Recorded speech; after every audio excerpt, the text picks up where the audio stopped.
Tuhan Yesus katakan kepada Nikodemus, kecuali seseorang dilahirkan kembali, dia tidak bisa melihat kerajaan Bapa. Caranya untuk dilahirkan kembali ialah untuk dilahirkan oleh roh, yaitu firman Tuhan, yang dilambangkan oleh benih. Dalam kehidupan manusia sehari-hari, kita bisa melihat ilustrasi dari apa artinya untuk dilahirkan kembali. Contohnya buah manggis. Di dalam buah itu ada biji atau benih manggis, yang jika ditanam di dalam tanah, akan menghasilkan pohon manggis yang akan berbuah jenis buah manggis yang sama. Dengan kata lain, buah pohon manggis yang mana benihnya berdiam di dalam buahnya akan menghasilkan jenis buah pohon manggis yang sama atau after its kind. Kita tahu bahwa Kristus adalah the Word, yaitu firman atau benih, yang juga adalah roh dan kehidupan. Di Yohanes 5 ayat 26, Bapa yang memiliki roh di dalam dirinya telah memberikan kepada anaknya benih roh itu, agar anaknya pun memiliki kehidupan di dalam dirinya. Kebenaran ini kita bisa lihat dalam kehidupan kita sehari-hari. Contohnya dalam kehidupan manusia. Seorang anak selalu mengambil rupa yang sama dengan rupa bapanya, yaitu after his father's kind, di mana bapanya sudah harus ada sebelum anaknya menjadi ada. Kenyataan ini mengilustrasikan hubungan bapa di surga dengan anaknya yang adalah after the kind of his father. Rasul Paulus menggunakan kata the express image of the father's person, yaitu the exact copy dari person bapanya. Yang membuat anaknya serupa dengan bapanya adalah benih bapanya yang juga berdiam di dalam anaknya. Kebenaran ini kita saksikan juga di dalam dunia binatang dan tumbuh-tumbuhan. Induk ayam akan menghasilkan anak ayam yang sama jenisnya atau after its kind. Buah pohon tomat akan menghasilkan buah pohon tomat yang sama jenisnya atau after its kind. Semua ini adalah demikian karena benihnya yang mengilustrasikan bagaimana seseorang dilahirkan kembali menjadi serupa dengan penciptanya. Pertanyaannya, mengapa manusia perlu dilahirkan kembali? Arti kata kembali menganjurkan bahwa manusia pernah memiliki rupa yang sama dengan penciptanya. Namun rupanya sudah hilang disebabkan oleh benih firman yang ditanamkan oleh setan di Taman Eden. Semua orang telah berdosa, sehingga semua telah kehilangan the glory atau the image atau karakter penciptanya, yaitu God the Father dan the only begotten Son-Nya, yaitu Jesus Christ. Waktu manusia diciptakan, mereka diciptakan sesuai dengan the image penciptanya, after the kind of their creator. Nafas benih kehidupan ditanamkan di dalam tanah yang berbentuk manusia, sehingga manusia menjadi makhluk yang hidup. Namun mereka menerima firman benih anjuran setan, sehingga mereka dan seluruh keturunannya perlu untuk dilahirkan kembali oleh benih firman Tuhan yang menjadikan Adam di Taman Eden. Untuk dilahirkan kembali ialah untuk memiliki karakter serupa dengan penciptanya. Persoalannya, dosa telah memisahkan manusia berdosa dari penciptanya. Jadi pertanyaannya, bagaimana manusia berdosa dapat di-restore kembali karakternya, sementara dia sudah terpisah dari yang sanggup untuk mengembalikan image-nya? Tuhan mengatakan kepada Musa, tidak ada yang dapat melihat wajahku dan hidup. Sinar terang kemuliaan Bapa dan anaknya akan memusnahkan dengan sekejap dosa dan orang berdosanya. Itulah sebabnya satu-satu anak yang dibegotten, yang di dalam dirinya adalah firman benih kehidupan, menjadi manusia, agar manusia dapat dilahirkan kembali oleh firman benih yang keluar dari mulut anaknya Bapa. Dan barang siapa percaya anaknya Bapa, dia telah menerima benih yang dia butuhkan untuk dia dilahirkan kembali.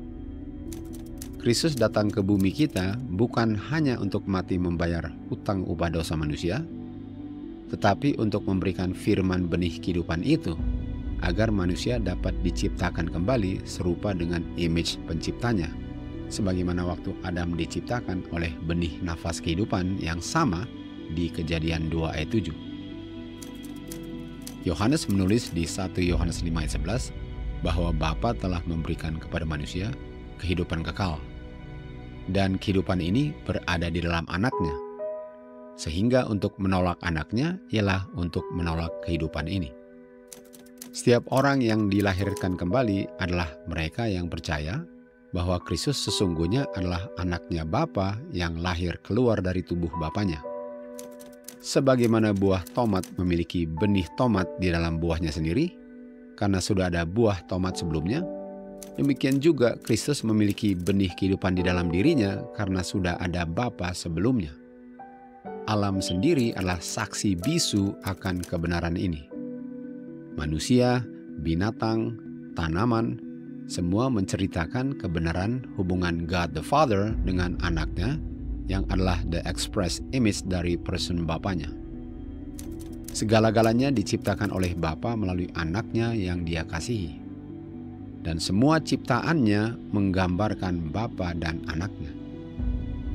Sebagaimana Bapa di bumi ada anaknya yang Dia kasihi, binatang pun ada anaknya, tanaman-tanaman pun, for lack of a better word, ada anaknya juga.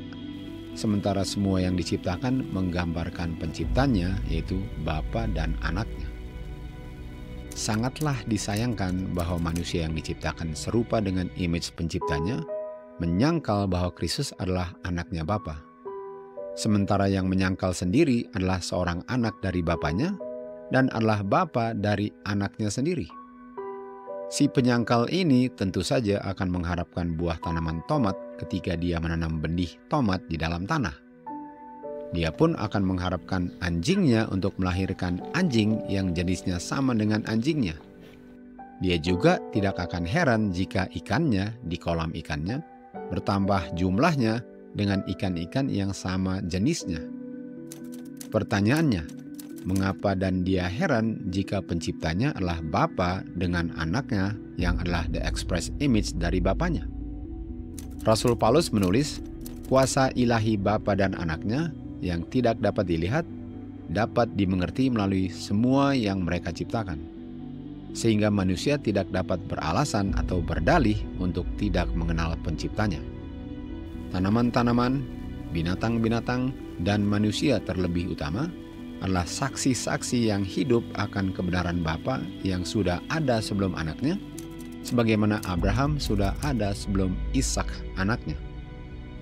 Ishak adalah anak yang keluar dari tubuh Abraham, yang adalah ilustrasi yang hidup dari Kristus, the only begotten son dari Bapanya yang keluar dari tubuh Bapanya. Apakah cermin memantulkan image yang berbeda dari orang yang berdiri di depan cermin? Apakah ciptaan memantulkan image yang berbeda dari penciptanya? Tujuan setan di Taman Eden ialah untuk menganjurkan kepada Hawa bahwa Hawa tidak perlu memantulkan kembali apa yang keluar dari mulut penciptanya. Untuk memuliakan Bapa ialah untuk hidup selaras dengan firman-Nya. Untuk melanggar firman-Nya ialah untuk memuliakan musuh kebenaran, yaitu bapa pembohong. Firman Tuhan mengatakan, "Jikalau kamu makan, kamu pasti akan mati." Sementara setan mengatakan bahwa kamu tidak akan mati jika kamu makan. Firman Bapa mengatakan, "Inilah anakku yang kukasihi." Sementara setan mengatakan bahwa Kristus sebenarnya bukan anaknya Bapa. Bahwa kata anak bukan artinya anak, tapi hanya bersifat metaforis atau kiasan saja. Bahwa Kristus hanya berperan sebagai anak dan Bapa juga hanya berperan sebagai Bapa.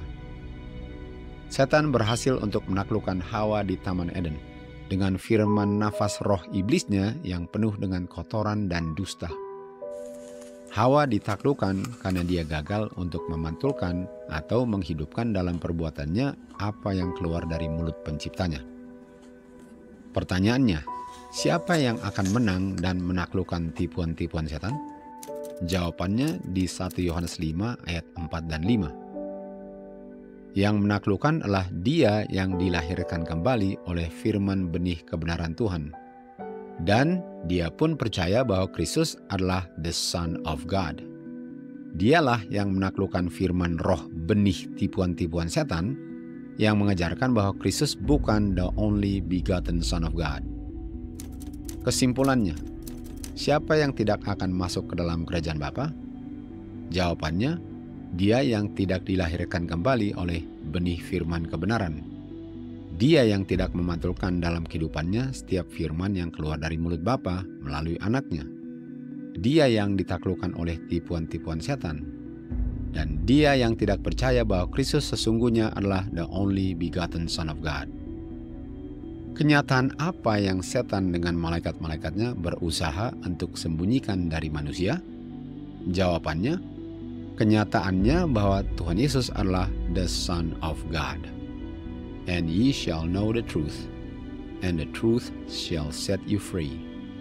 To God be the glory.